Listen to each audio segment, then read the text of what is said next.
খালেদা জিয়ার মৃত্যুতে হযরত শেখ হাসিনা রহমাতুল্লাহ আলাইহি উনি দোয়া পাঠাইছেন, উনি আশীর্বাদ করেছেন খালেদা জিয়ার জন্য। ওনার একমাত্র পুত্র, স্বনামধন্য পুত্র শেখ হাসিনার কি ওয়াজেদ, সজীব ওয়াজেদ জয়, উনিও দুঃখ প্রকাশ করে বার্তা পাঠিয়েছেন।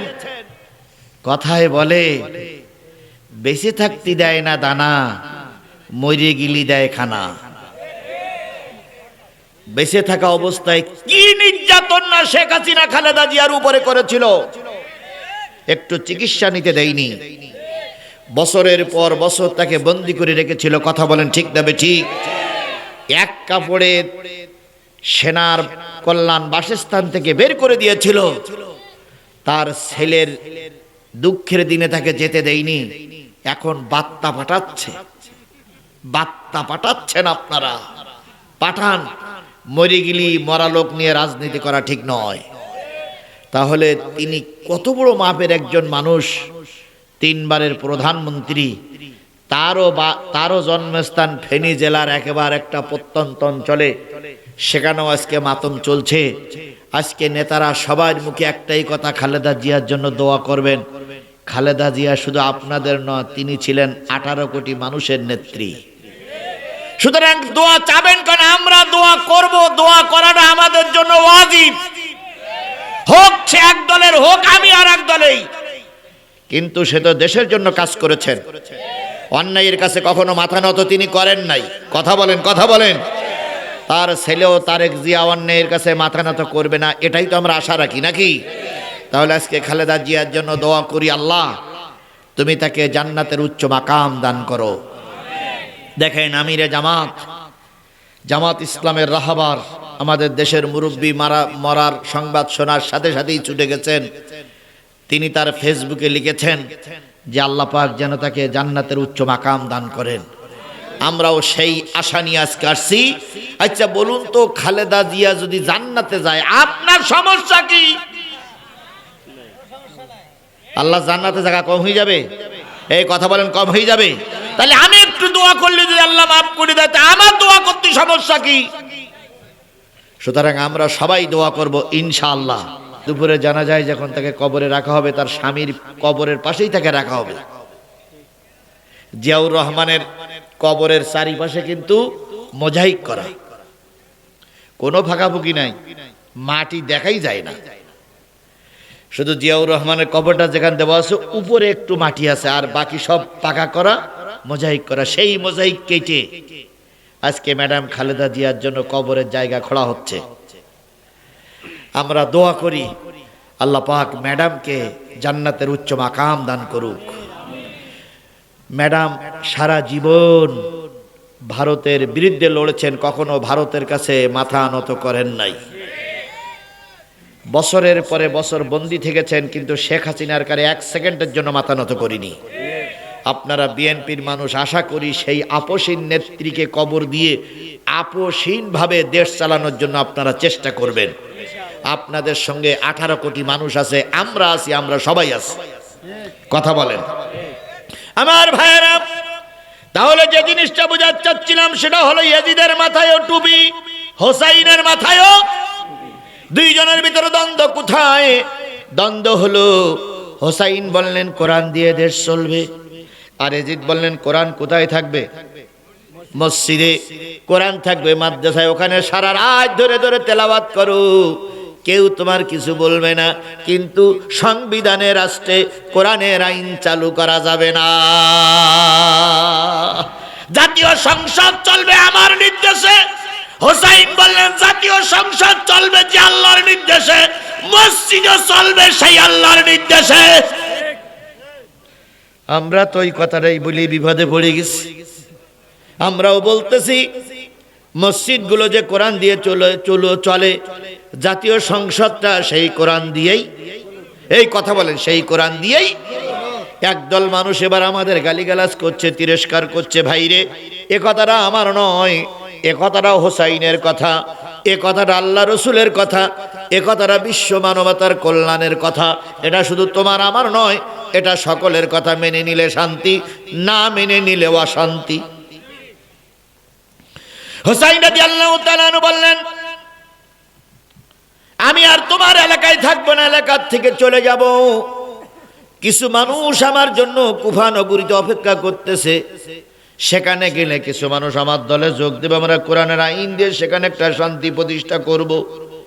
এবারে জিদ বাহিনীর লোক তারা চিন্তা করলো, যদি হোসাইন এখান থেকে সদল বলে চলে যায়, সেখানে দাওয়াতি কাজ করে এক সময় মদিনার পরে আক্রমণ করবে, আমাদের রাষ্ট্রকে তছনছ করে ফেলবে। এই জন্য ইয়াজিদ একদল বাহিনী, কোন ইতিহাস গুণ লিখেছে 10,000 বাহিনী নিয়ে ফুরাতের কিনারায় পাঠিয়ে দিল। ফুরাতের কিনারায় পাঠিয়ে দিল হোসাইন যেন দেশ ছেড়ে চলে যেতে না পারে। দ্বন্দ্বটা কোথায় বুঝেছেন তো? কোন জায়গায় বলেন দিন? কোরআনের আইন নিয়ে হোসাইন বললেন, কোরআনের আইন মসজিদেও চলবে, সংসদেও চলবে। আর ইয়াজিদ বললেন, মসজিদে কোরআন চালাও, কেউ বাধা দেবে না, কিন্তু সংসদে কার আইন চলবে? নেতার আইন চলবে। বুঝতে পেরেছেন তো? ঘটনাটা বুঝতে পেরেছেন তো?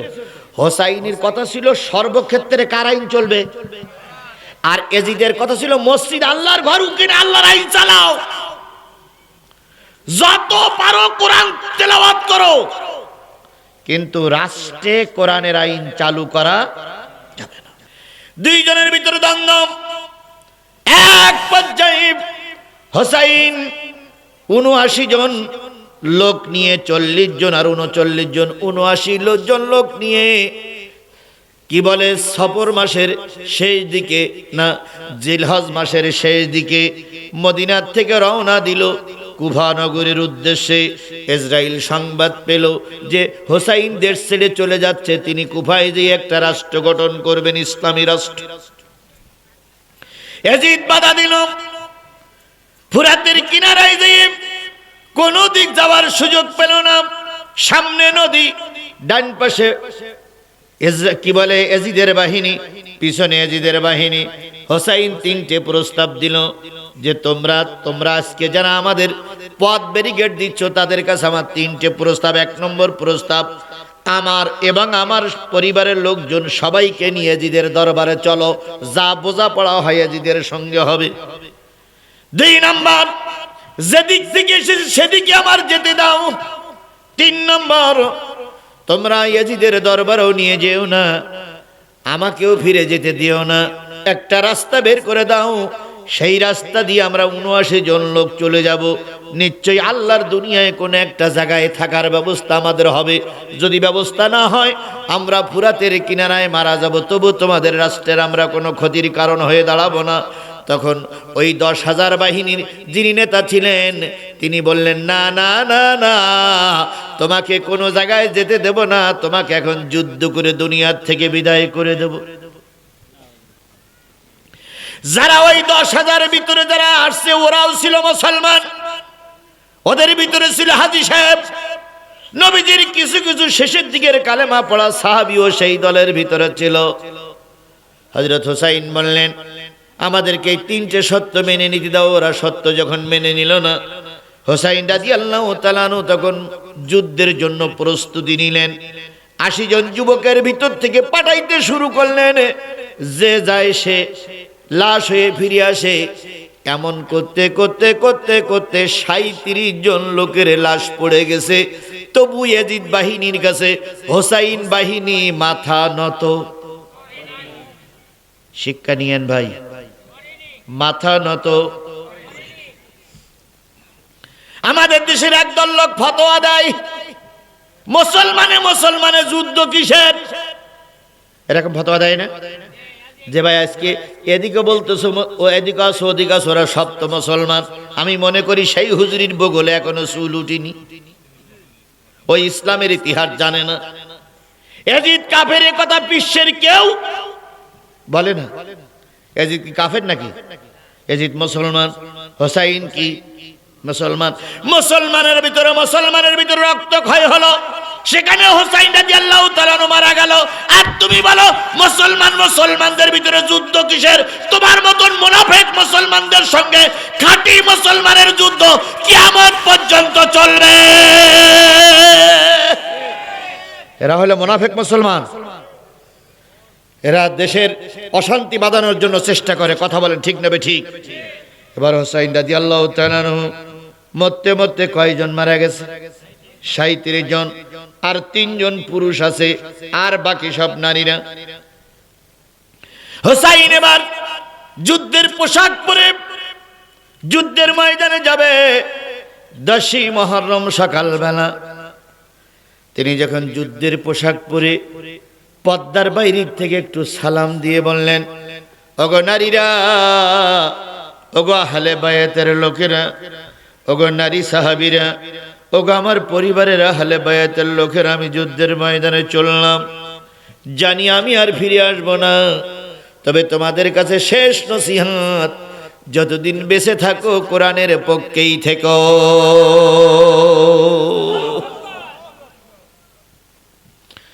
আল্লামা সাঈদীর সবাই ভালোবাসেন না, না সবাই ভালোবাসে, 2-1 জন আবার সাঈদীর বিরোধী থাকতে পারে, বাসেন কিনা বাসেন ওটা পরের কথা। কিন্তু আল্লামা সাঈদীর একটা স্বপ্ন ছিল, আল্লাহ 13 বছর জেল খাটাইছাও, দুঃখ নাই, পরিবারের সবাই শেষ হয়ে গেছে, দুঃখ নাই, আমাকে বিভিন্ন মামলা দিলে দুঃখ নাই, আমার একটা স্বপ্ন, একটা বারের জন্য দেশ কোরআনের দেশ হোক। কার স্বপ্ন ছিল? সাঈদীর সাহেব স্বপ্ন। আমরা কি ওই স্বপ্নটা বাস্তবায়ন করার জন্য একটু চেষ্টা করতে পারি না ভাই? কথা বলেন, একটু কি চেষ্টা করতে পারি না? যদি একটা বারের জন্য আমার দেশ কোরআনের দেশ হয়, তাহলে বুঝে নেবেন গোটা বাংলাদেশের সব মৃত্যু লোকের আত্মা শান্তি পাবে। এই জন্য আমরা চাই একটা বারের জন্য দেশটা কিসের দেশ হোক? জোরে বলেন, কিসের দেশ হোক? সামনে চলুন। হোসাইন রাদিয়াল্লাহু তাআলা স্ত্রীদের স্বামী ছেলে কি বলে মহিলাদের কাছ থেকে বিদায় নিয়ে যখন শেষ সালাম দিয়ে যুদ্ধের পোশাক পরে ঘোড়ায় চললেন, হোসাইনের স্ত্রী শহরবানু উনি এসে সামনে দাঁড়ালেন। স্বামী, যাওয়ার আগে কপালে একটা চুমা দিয়ে যাও, আমি জানি এই চুমার পরে তোমার সঙ্গে আর আমার দেখা হবে না, কারণ ওরা হুজুর জালেম হুজুর, ওরা টুপিওয়ালা জালেম টুপিওয়ালা, ওরা মৌলবি জালেম মৌলবি, ওরা পাগড়ি পরা জালেম পাগড়িওয়ালা, ওরা তোমার দুনিয়ায় বেঁচে থাকতে দেবে না, যাবার আগে কপালে একটা চুমা দিয়ে যাও, কিয়ামত পর্যন্ত তোমার এই চুমাটা আমার জন্য পাতেও হয়ে থাকবে। হোসাইন রাদিয়াল্লাহু তাআলা স্ত্রীর কপালে ছোট্ট করে একটা আদরের চুমা দিয়ে বললেন, শহরবানু, তোমার কোনো হক আমি আদায় করতে পারিনি, তোমার কোনো চাহিদা আমি পূরণ করতে পারিনি, আমি আল্লাহর পথে চলে গেলাম, যদি এই যুদ্ধে শাহাদাত বরণ করি, মহিলাদেরকে তুমি সঙ্গে নিয়ে ইসলামের পক্ষে থেকো, তোমার পরে টর্চারিং হবে, তোমার পরে অত্যাচার হবে, হাজারো অত্যাচার হইলে তুমি ইসলাম থেকে যেন দূরে সরে যেও না। শহরবানু স্বামীর হাতে চুমা দিয়ে এমন সময় শহরবানু বললেন, স্বামী গো, তোমার 2টা হাত একটু প্রসারিত করে দাও। শহরবানুর কথা শুনে হযরত হুসাইন হাতটা প্রসারিত করে দিলেন। শহরবানুর হাতের ভিতরে একটা কাপড়ের পোটলা ছিল, কাপড়ে একটা গোল একটা পোটলা ছিল, ওই পোটলাটা শহরবানু হুসাইনের হাতের পরে তুলে দিয়ে বলতেছে, এর গালে একটু চুমা দাও। হুসাইন বললেন, এটা কি? শহরবানু বললেন, এটা তোমার সর্বশেষ, তোমার বংশের প্রদীপ, এটা হলো তোমার সর্বশেষ সন্তান।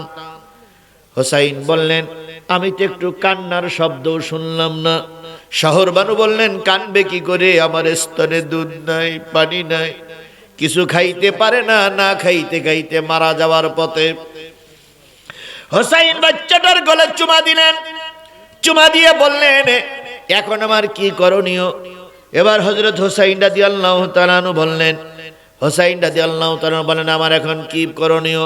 শহর বানু বললেন, বাচ্চাটারে নিয়ে ওই কারবালার নদীর কিনারায় যাও, শরীরের কাপড়টা খুলে ফেলো, বাচ্চাটা উঁচু করে ধরে বলো, ও ইয়াজিদ টুপিওয়ালা ভাই, আমিও টুপিওয়ালা, তুমিও টুপিওয়ালা, তুমিও কালেমা পড়া লোক, আমিও কালেমা পড়া লোক, তুমিও মুসলমান, আমিও মুসলমান, তুমিও মসজিদে যাও, আমিও মসজিদে যাই, তুমিও চামড়া কেটে বাদ দিয়েছো, আমিও চামড়া কেটে নবীর সুন্নত পালন করে বাদ দিয়েছি, তুমিও মসজিদের ইমাম, আমিও মসজিদের ইমাম, দুইজন তো একই টুপিওয়ালার দলে, তোমার সঙ্গে আমার দ্বন্দ্ব, তুমি চাচ্ছ দেশে, তুমি চাচ্ছ মসজিদে কোরআন থাক, আর দেশে তোমার আইন থাক, আর আমি চাচ্ছি মসজিদেও কোরআন থাকবে, জাতীয় সংসদেও।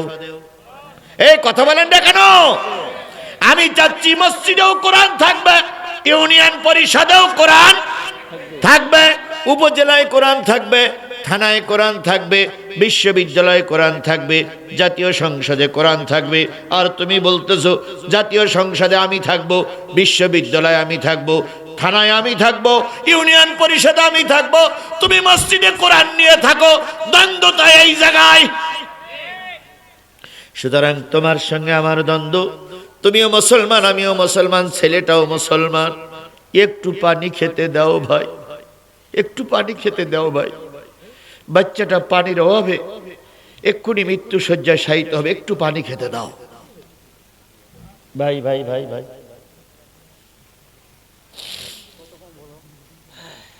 একটু পানি খেতে দাও। বলুন তো, নদীর ওই পারে যে টুপিওয়ালারা আছে সব কি সমান? কিছু ব্যতিক্রম থাকবে না ভাই? কিছু ভালো মন্দ লোক থাকবে না? ওদের ভিতর থেকে এবার বলতেছে, শোনো শোনো, দ্বন্দ্ব থাকতে পারে হোসাইনের সঙ্গে, কিন্তু ছোট্ট বাচ্চার সঙ্গে কোনো দ্বন্দ্ব আমাদের। বাচ্চাটারে পানি খেতে দাও, বাচ্চাটা পানি খেয়ে চলে যাক। ইয়াজিদ বাহিনীর যিনি নেতা ছিলেন আব্দুল্লাহ ইবনে জিয়াদ, তিনি চিন্তা করলেন এই বাচ্চার পানি খেতে দিলে হোসাইনও সেই ফাঁকে একটু পানি খাবে, আর সেই ফাঁকে যখন পানি খাবে তখন শক্তি সঞ্চার করবে, আর আমাদের এর ভিতরে যে বিদ্রোহ হয়েছে এই বিদ্রোহ কাজে লাগে হোসাইন একদিন কোরআনের রাজ কায়েম করবে।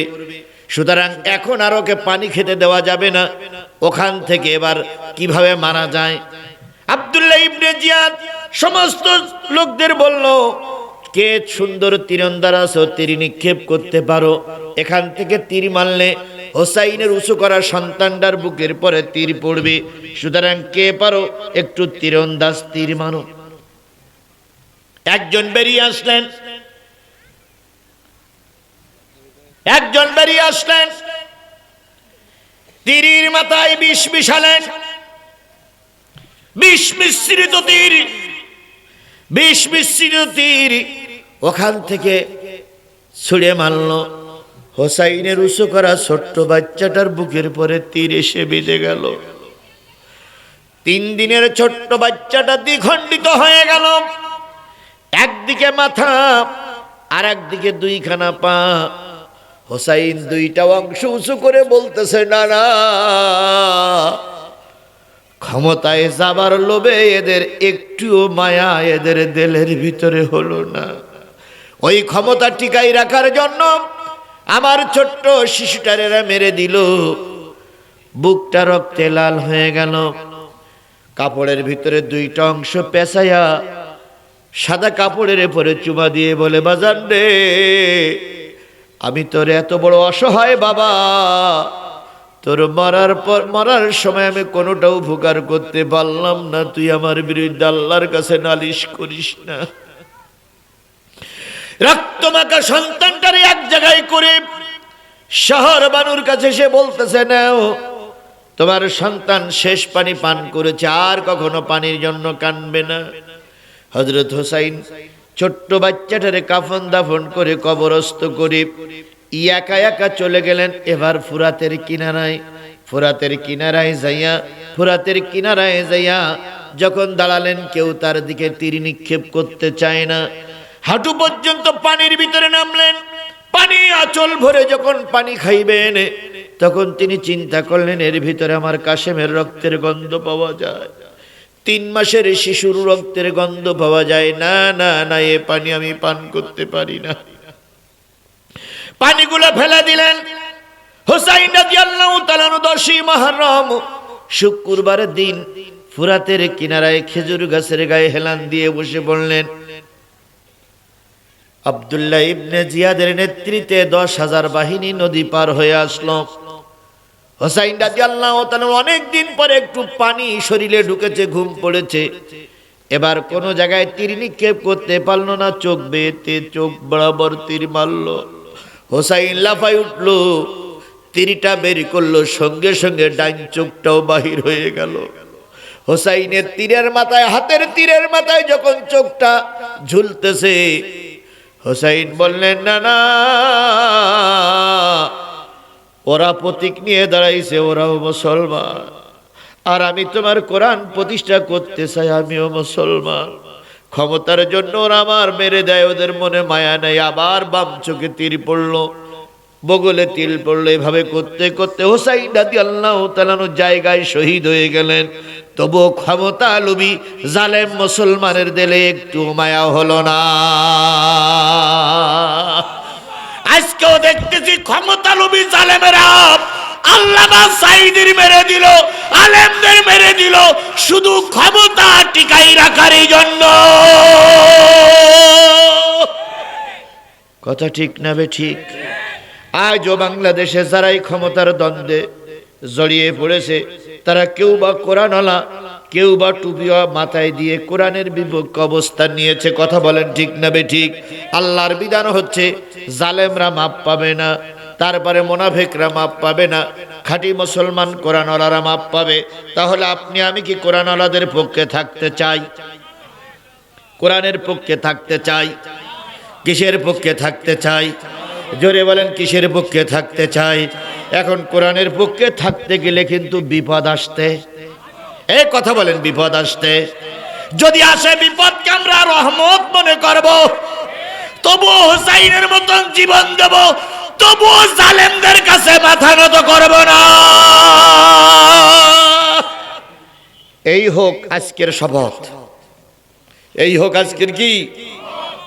তাহলে আল্লাহ আমার এহকালও শান্তি দিবে, পরকালও মুক্তি দেবে ইনশাআল্লাহ।